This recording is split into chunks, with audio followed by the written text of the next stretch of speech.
Hello, boys and girls. This is Teacher Leo. E aí, galerinha do Dinâmica? Todo mundo super duper, todo mundo na vibe, todo mundo suave na nave. Teacher Leo chegou para a nossa aula de Geography, galerinha do Dinâmica.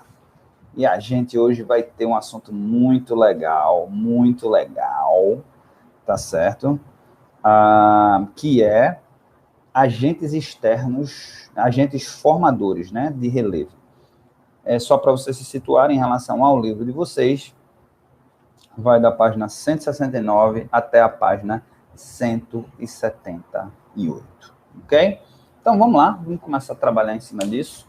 Vamos falar sobre agentes formadores de relevo e eu peço a vocês, galerinha, que sempre estejam com aquele caderninho já preparado, aquele best friend, né? Aquele BFF, anotar tudo que eu vou falar, porque tem muito conceito legal que eu vou estar falando, e aí cai na nossa prova, tá certo? Esse assunto, na verdade, esse assunto aqui já é o assunto da segunda unidade, ele não cai na primeira unidade, não, mas tem relação, porque na prova da primeira unidade tem questão de relevo, né? Tem coisa relativa a relevo.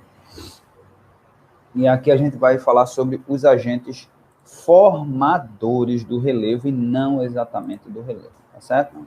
Então, o que é o relevo, né? O relevo, como a gente já tinha mostrado aqui na nossa aula, tá certo? Ele não é algo uniforme, né? Não é algo único, tá? Ele varia por conta exatamente dos efeitos, né? A gente chama isso de agentes formadores, né? São os agentes que exatamente causam um impacto no planeta Terra de maneira geral, no ambiente de uma maneira geral, e eles vão fazendo a alteração, né? Na verdade, né, nós, seres humanos, por exemplo, nós também alteramos um relevo. A gente altera o relevo de maneira não natural, né? Por exemplo, quando você tem uma elevação, aí em Ouro Preto, é muito comum, né? Mas tem pouca construção hoje em dia de casa em Ouro Preto, que é bem habitado, mas, digamos, né, uma área elevada.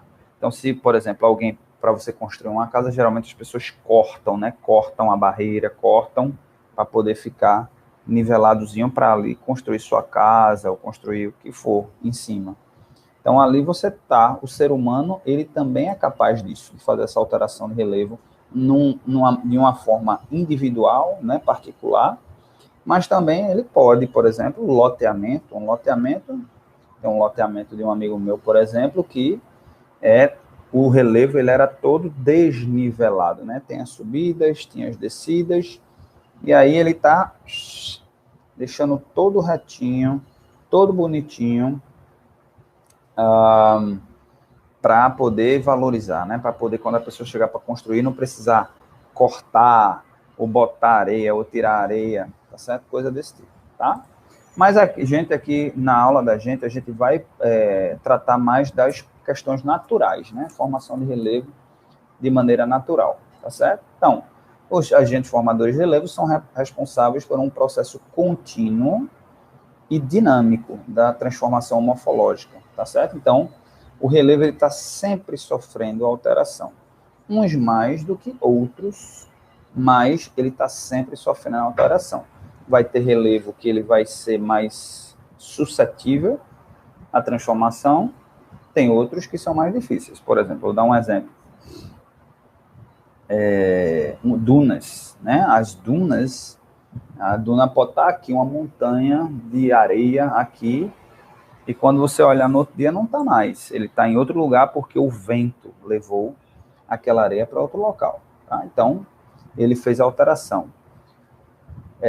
Outra situação, o oposto, né? Por exemplo, uma montanha, uma montanha, por exemplo, uma rocha tipo ali a do Pão de Açúcar, né? Aquela rocha de calcária, né? Ela ali pode dar chuva, chove, faz sol ali, mas aquilo está inalterado ali por anos e anos e anos e anos, tá certo? Então, vamos lá. Quais são os agentes? Existem agentes internos, que é o tectonismo, abalos sísmicos e o vulcanismo, tá certo?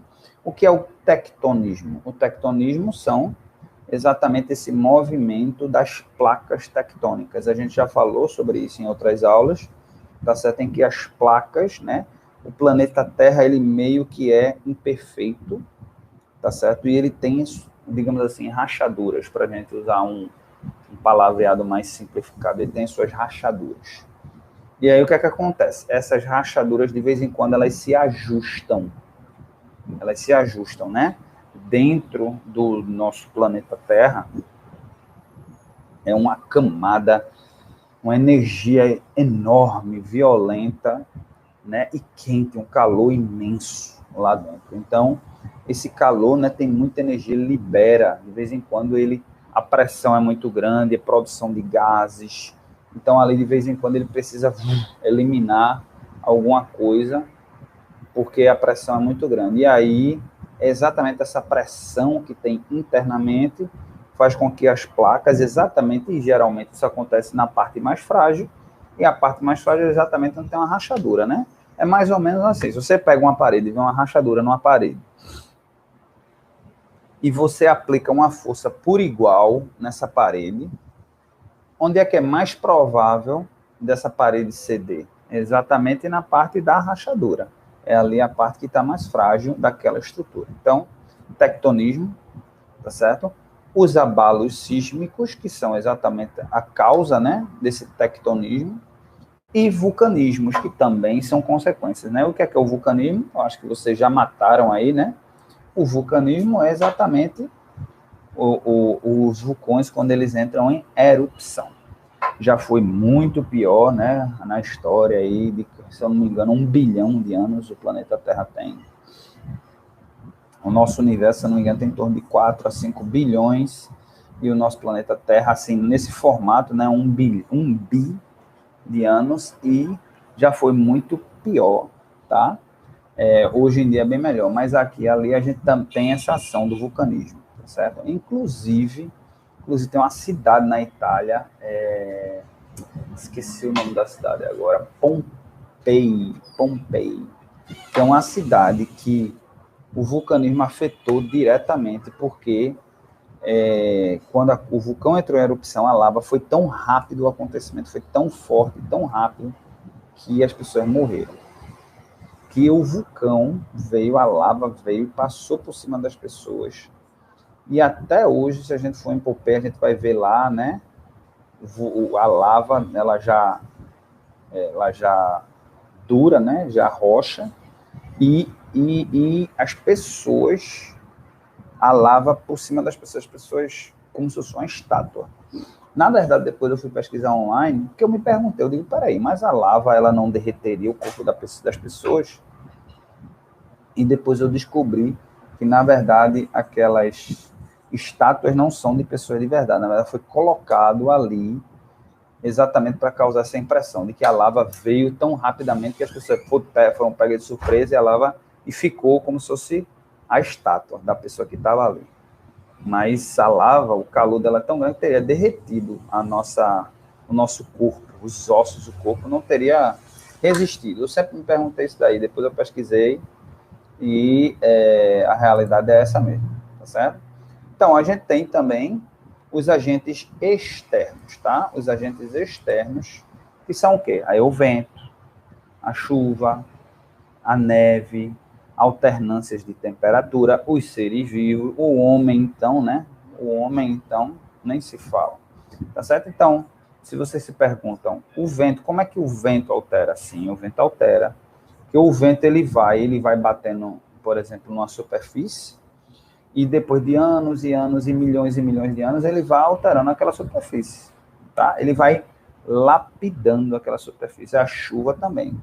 E a chuva, além de cair, quando ela causa um impacto, a água, ela tende a se juntar em algum local, e aí ela vai migrando, ela vai descendo. A água, ela vai sempre descer. O rio, por exemplo, é o ponto mais baixo. Você pode perceber que o rio é sempre o ponto mais baixo de qualquer da superfície ali próxima. você vai perceber que o lago é o ponto mais baixo. Você vai perceber que o mar é o ponto mais baixo, né, de um continente, tá certo? Exceto, tem as suas exceções, né? Porque lá na Europa tem cidades lá na Holanda que estão abaixo do nível do mar.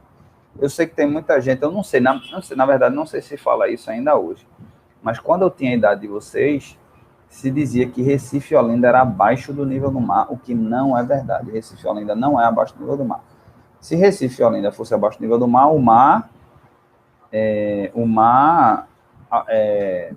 como é que se diz? Invadiria Recife e Olinda, tá certo? Por quê? Porque a água, ela sempre busca o espaço mais baixo, não importa, né?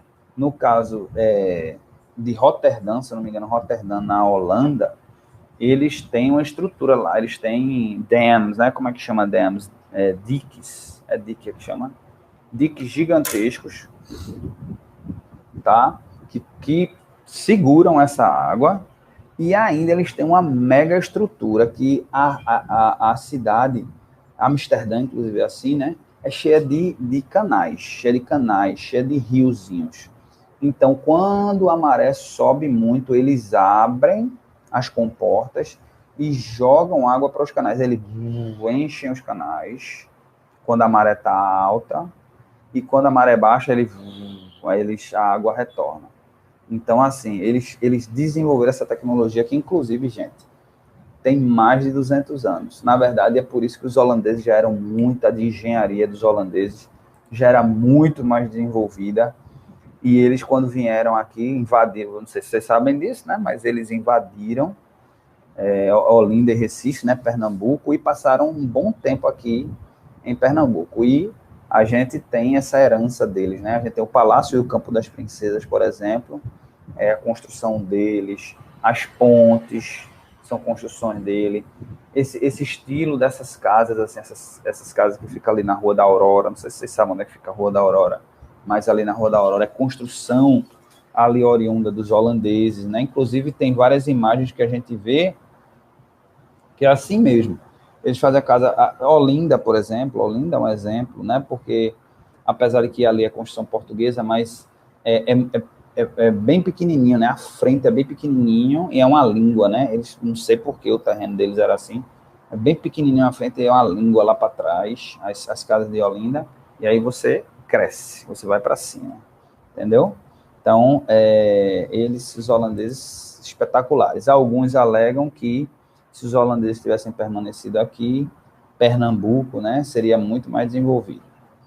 Bom, não existem provas disso, tá? Até porque não tem como a gente saber. E outra coisa, se fosse assim também, existe uma Guiana, né? Se eu não me engano é Suriname, que é considerada uma Guiana holandesa, né? É uma colônia holandesa.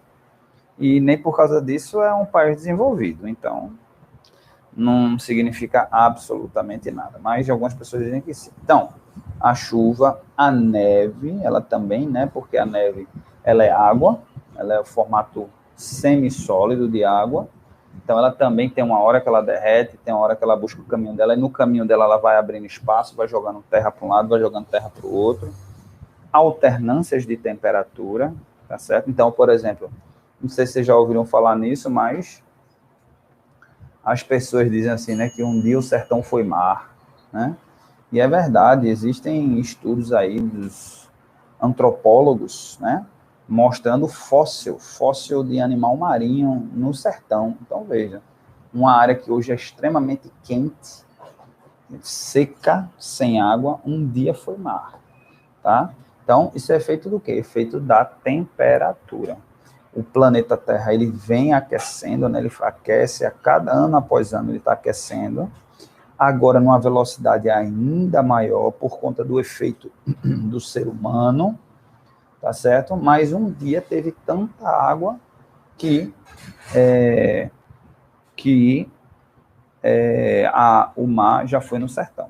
Na verdade, levando isso em consideração, né? Eu estou falando que está esquentando, então um dia o sertão vai voltar a virar mar novamente, porque no ritmo que a gente está indo, as geleiras vão derretendo, e aí o mar, a densidade, né, a quantidade de água no mar vai aumentar, e o nível do mar vai subir e ele vai invadir. Não existe outro caminho. Ele vai invadir. Ele vai vir aqui, vai destruir isso tudo no ritmo que a gente está indo. Em não muito tempo, a gente vai estar vendo isso acontecer. Provavelmente vocês ainda estarão vivos quando isso acontecer, no ritmo que vai. Porque no ano passado, o planeta Terra aqueceu 1 grau e pouco. Veja só, 1 grau parece pouco, né, gente? 1 grau parece pouco. Mas vamos fazer o seguinte raciocínio.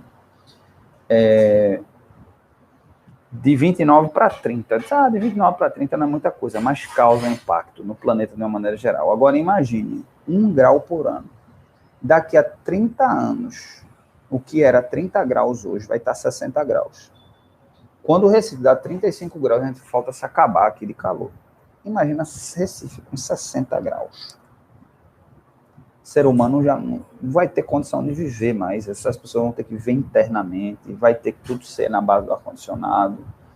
Será que a gente vai conseguir? E a agricultura? Como é que fica a plantação? Como é que a plantação vai aguentar uma temperatura de 60 graus? Né? Eu nem sei se tem temperatura de 60 graus no planeta Terra, mas se tiver, nada sobrevive, pelo menos hoje na situação em que se encontra. Então, boys and girls, assim, é algo que é para a gente repensar essa questão aí do aquecimento global, tá certo? E os seres vivos, tá? Os seres vivos, eles também exercem influência, seres vivos esse, inclusive, plantas, tá certo?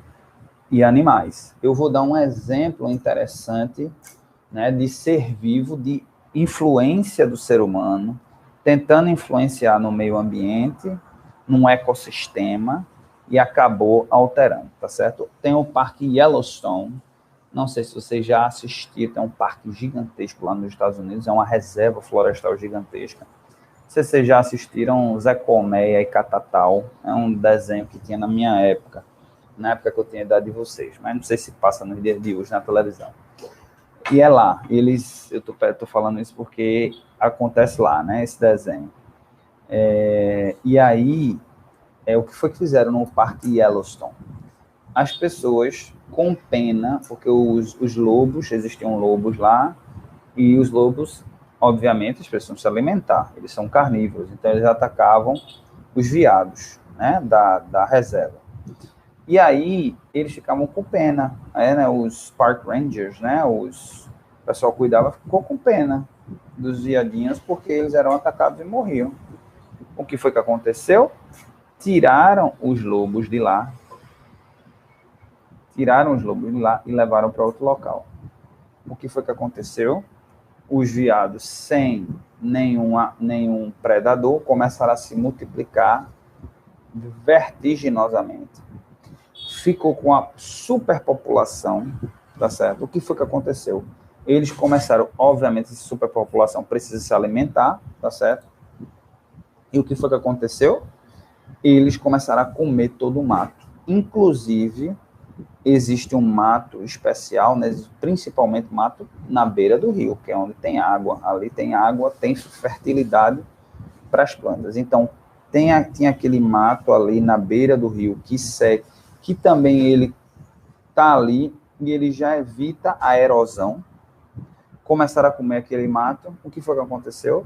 Começou a aumentar a erosão do rio e o curso do rio mudou. O curso do rio chegou a mudar de tanta erosão que aconteceu.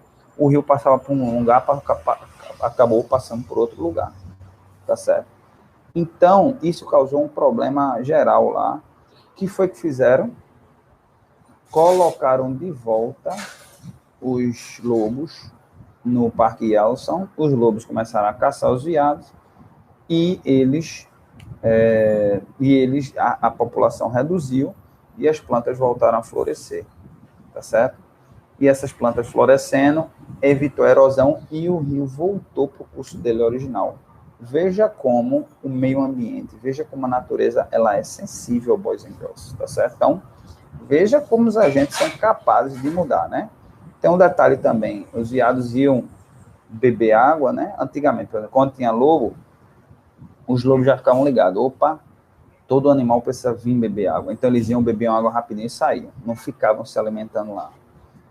Sem lobo, eles disseram, opa, eu bebo água aqui é farto de planta, eu vou comer por aqui mesmo. Então, o que aconteceu? Eles vão no rio, bebem água e saem rapidão, porque eles sabem que ali é ameaça de predador e vão comer em outro lugar. Né? Então, veja como é sutil essa questão, né? Tá certo? Então, a gente falou sobre isso, né? Sobre os agentes internos e externos, tá certo? A gente falou sobre placas tectônicas, sobre vulcões, coisa desse tipo, tá certo? Bom, as forças externas, né? As forças internas, as forças externas são chamadas de forças exógenas, ok? E elas têm uma formação muito importante no relevo, tá certo? Então, existe um impacto nessas superfícies rochosas, tá certo? O frio, eu também esqueci de falar de calor e frio também, né? O calor e o frio também exercem uma função aí importante, tá certo? Porque, por exemplo, você vê o Nordeste, né? O Nordeste lá no sertão, aquele calor também acaba causando impacto, porque aí você vai ter menos vegetação, você vai ter menos árvores grandes, e com menos árvores grandes, o solo fica mais seco, ele ficando mais seco, o vento vem e bate, e a areia, né, a poeira, ela voa. Por exemplo, você já não tem isso na floresta amazônica, por exemplo, que chove muito e tem muitas árvores e o solo é muito úmido, tá certo? Então, você tem, para você ver, né, voltando a falar, essa questão da dependência dos ecossistemas, como eles dependem um do outro, o deserto do Saara beneficia a Amazônia. Veja só, tem um vento que vem de leste para oeste, um vento fortíssimo, que ele vem e leva o deserto do Saara. Um dia foi um oceano, um dia foi um lago gigantesco. Então é um solo riquíssimo, eles encontram sempre fóssil de peixes. E assim, é riquíssimo o solo, é riquíssimo assim de minerais. E aí essa ventania vem e bate no deserto do Saara, um dos lugares mais secos do mundo, e leva essa poeira riquíssima de minerais para o Oceano Atlântico. Uma parte cai no Oceano Atlântico. E como é um mineral, como são minérios muito riquíssimos, os plânctons do Oceano Atlântico se alimentam desses minérios, que, consequentemente, os peixes menores se alimentam desses plânctons, que, consequentemente, peixes maiores se alimentam desses plânctons, desses peixes menores, que grandes predadores também se alimentam de plânctons e desses peixes. Então, você tem tubarão, tem baleia que sobrevive disso, um sobrevivendo do outro. E uma parte dessa poeira, veja só, cruza o Oceano Atlântico, passa por cima do Oceano Atlântico e vem cair aqui na Amazônia. Então, outra razão pela qual o terreno amazônico é um terreno tão fértil, por conta disso, porque essas fontes de nutrientes que vêm da África, que vêm do deserto do Saara lá, que se você parar para olhar, eles estão no mesmo local assim, né, em comparação com o planeta, assim, na mesma linha, digamos, do Equador. Então, veja como um ecossistema, ele depende do outro. E, consequentemente, a floresta amazônica, por ser muito rica, tem muitas árvores, gera muita umidade. Essa umidade gera muita chuva. Essa chuva faz chover. Essa água da chuva leva para o Oceano Atlântico. Esse Oceano Atlântico leva uma correnteza gigantesca. Essa correnteza conecta com outras correntes. E aí você vê como todo esse ciclo, né, do planeta Terra é um conectado ao outro, e como é importante a gente cuidar disso daí. Tá bom, boys and girls? Pompeii. Bom, agora que sobrou um tempinho, vamos falar um pouquinho de statues, das estátuas de Pompeii. Vamos ver a história aí das estátuas de Pompeii, né? Pompeii. Vamos lá, só para a gente, já que sobrou um tempinho, a gente falar de alguma coisa interessante. Então, ó, Pompeii, Under the ash, excavating, então, aquela montanha, né? Eu queria poder mostrar a vocês aqui as imagens, mas infelizmente não dá. History, eu queria falar sobre as eruption of Vesuvius. Vesuvius era o nome do vulcão que erodiu. Rediscovery and excavation. Ok, vamos ver. Aqui, ó, Garden of Fugitives. Né? Tem uma imagem aqui. Cast Vegan Stew. Mostra aqui as pessoas, o museu. The building, eu queria ver, eu li sobre isso aqui. Deixa eu voltar aqui. Deixa eu botar aqui. Real. Deixa eu botar aqui. Real is really point of view. Remains. You didn't know about the bodies. Ok, vamos ver sobre os corpos aqui, né? Are full of bones. Resting poured plaster into sock in the ash, about 30 feet. The plaster space formed occupied by soft tissue.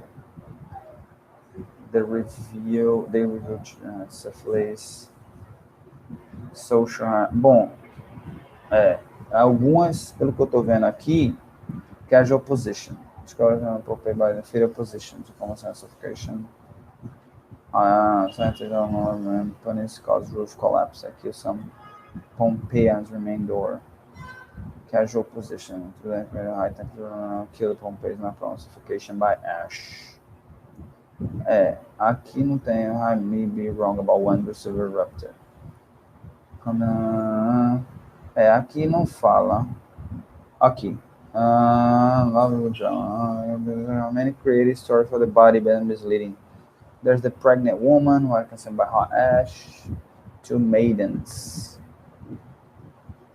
Wasn't pregnant. Bom, aqui tá falando um pouquinho da história, né? They prove Pompeii was a day versus modern day New York City. Porque aqui tem algumas cinzas de pessoas, né? Que realmente mostra assim a pessoa total, assim mostra o resto do corpo, né? Mas não mostra a pessoa completa, mas tem alguns que parece não ser verdade, que mostra a pessoa inteira. Como é que a pessoa ficou inteira? Como é que não destruiu? Né? They reveal people who may have taller than we thought, had excellent dental hygiene. Tem uma imagem aqui, eu queria mostrar a vocês aqui, que é uma pessoa completa, até o rosto das pessoas. Eu acho que é um negócio meio sem lógica, né? Mas bom, anyway, boys and girls. Então é mais ou menos por aí. A gente vai ficando aqui com a nossa aula de hoje, tá certo? Como homework, hoje, eu gostaria que vocês fizessem uma pesquisa, tá certo? Sobre um agente formador do relevo. Pode ser interno, pode ser externo. Pesquisem e vejam se vocês acham algum outro agente, tá certo? Que eu não mencionei aqui, tanto interno quanto externo. Tá certo? Façam uma pesquisa de aproximadamente um parágrafo, então 4, 5 linhas mais ou menos, não precisa ser mais do que isso. Depois que você fizer isso, você bota lá no Google Tradutor, tá certo? Aí você passa ou para o caderno, ou você pode também digitar. Pode digitar, você pode digitar direto no Class App, ou você pode tirar uma foto, tá certo? Você fazendo isso, você posta lá no Class App, ou naquela mensagem que eu mando para vocês, lembrando da nossa aula, ou vocês também podem mandar no privado. Lembrando que naquele ali todo mundo consegue ver, né? Você mandando no privado para mim, ninguém vai conseguir ver, só quem vai conseguir ver sou eu, tá certo?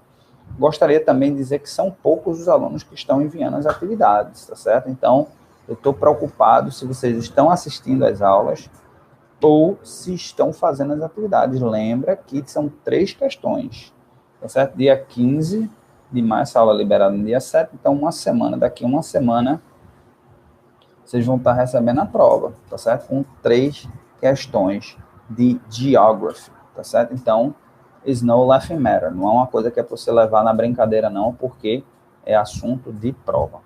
Ok, boys and girls? Então, no mais, espero a gente estar junto aí lá no dia da nossa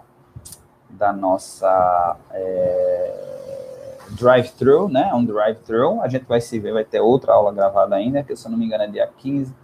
Se eu não me engano, dia 15 é um sábado, a gente, né? Na sexta-feira a gente tem outra aula gravada, tá bom? Então, see you later, alligators. Goodbye.